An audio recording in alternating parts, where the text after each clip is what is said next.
Backdooring PE files is our next topic. So what are Trojans and why we create them? Trojan is a regular program designed to basically fool the end user.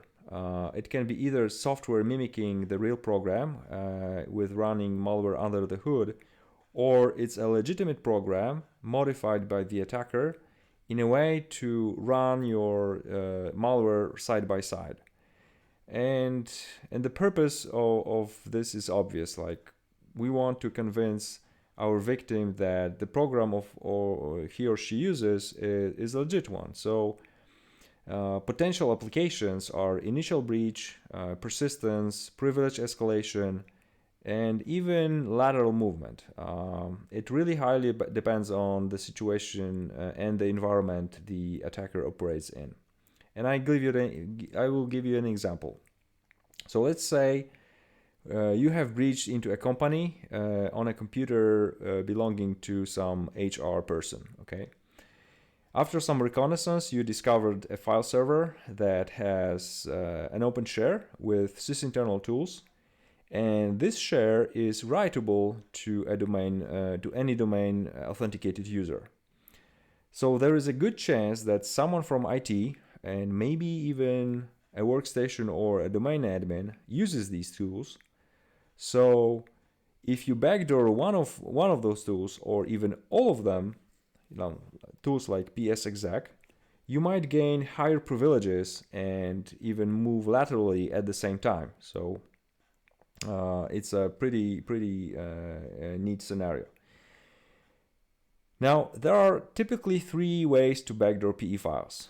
These are code caves, a new section, or extending section. The code cave is a space, like a spare space inside a PE file, and usually it's in a text segment. And this space is not occupied by other data or code.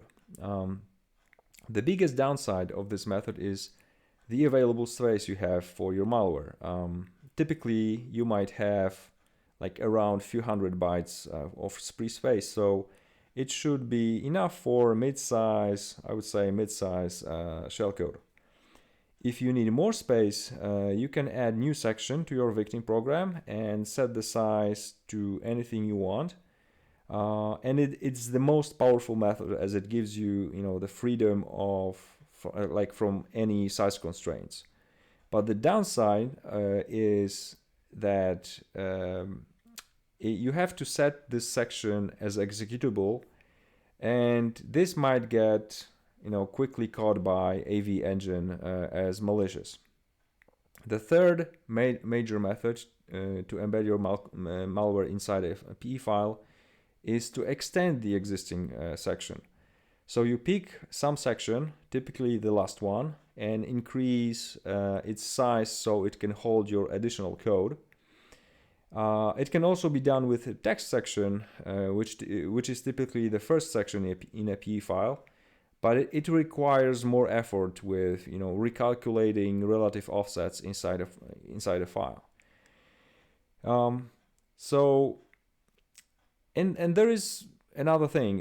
You can actually combine a few methods in one shot. So for example, you find a code cave in a text section with for your small shellcode, which will then load additional code from an added section or even resources.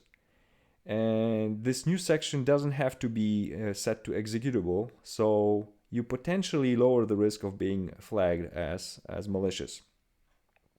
Now, in this chapter, we will focus on the first method, which is locating a code cave and modifying the PE file so that our shellcode gets executed and continues to run the original code.